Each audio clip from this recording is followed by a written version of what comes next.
بسم اللہ الرحمن الرحیم۔ السلام علیکم۔ چیئرمین نیب کی زیر صدارت نیب ایگزیکٹو بورڈ کا جو اہم اجلاس ہوا ہے اور جو کیسز ختم کیے گئے ہیں وہ تفصیل اپنی اس ویڈیو میں بیان کروں گا۔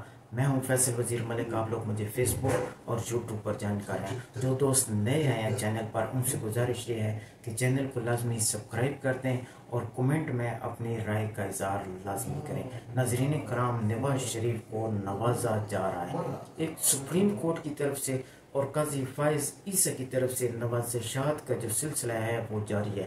آج میں اپنی اس ویڈیو میں جو بیان کروں گا وہ نیب کے کیسز ہیں، جو نیب کی تحقیقات جاری تھیں اور جو نیب نے کیسز بالکل بند کرنے کا فیصلہ کیا ہے، وہ کیسز کون سے ہیں اور ان کی تفصیل بیان کروں گا۔ جو پہلا کیس نیب نے ختم کرنے کا فیصلہ کیا ہے وہ سابق وزیر اعظم نواز شریف اور ان کے خاندان کے خلاف جو کاروائیاں ہو رہی تھیں اور جو شریف ٹرسٹ کیس میں نیب کی تمام جو تحقیقات ہیں، تمام جو انکوائری ہو رہی تھی شریف ٹرسٹ کی، نواز شریف کے خلاف جو انکوائری ہو رہی تھی اور ان کی جو پوری فیملی کے جو تحقیقات ہو رہی تھیں، وہ تمام جو کیسز ہیں وہ انکوائری بند کرنے کا فیصلہ کر دیا گیا ہے۔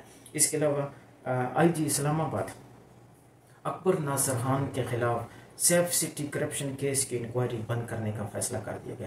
سی ڈی اے افسران کے خلاف پارک انقلاب ہاؤسنگ سوسائٹی انکوائری بند کرنے کا فیصلہ کر دیا گیا ہے۔ وفاقی حکومت کے افسران کے خلاف من پسند افراد کی بھرتی کرنے کی انکوائری بھی بند کرنے کا فیصلہ کر دیا گیا۔ اس کے علاوہ شاہد ملک اور شہباز یاسین ملک کے خلاف بھی انکوائری بند کرنے کا فیصلہ کر دیا گیا ہے۔ ناظرین کرام، اس وقت نواز شریف کو بالکل دودھ کی طرف صاف کر دیا گیا ہے۔ ان کے اوپر جو تمام کیسز تھے کرپشن کے وہ بالکل ختم کر دیا گیا ہے۔ سپریم کورٹ کے جو کیسز تھے اور جو نیب کی طرف جو کیسز تھے وہ تمام ختم کر دیے گئے ہیں۔ اب جو پلاننگ کی جا رہی ہے پورے ملک میں، وہ پلاننگ یہ ہے کہ چوتھی دفعہ نواز شریف کو وزیر اعظم پاکستان بنایا جائے۔ اس کے لیے تمام جو ادارے ہیں، جو میڈیا ہے، تمام جو حکومتی مشینری ہے، وہ دھڑ دھڑ اس کوشش میں ہے۔ لیکن آیا ہم نے یہ دیکھنا ہے کہ 8 فروری کو جو انتخابات کا دن ہے، الیکشن کا دن ہے اور عوام کے پاس جو رائٹ ہے، جو ووٹ کا حق ہے عوام کا، عوام اس دفعہ انتخابات میں کس کو وزیر اعظم پاکستان بناتی ہے۔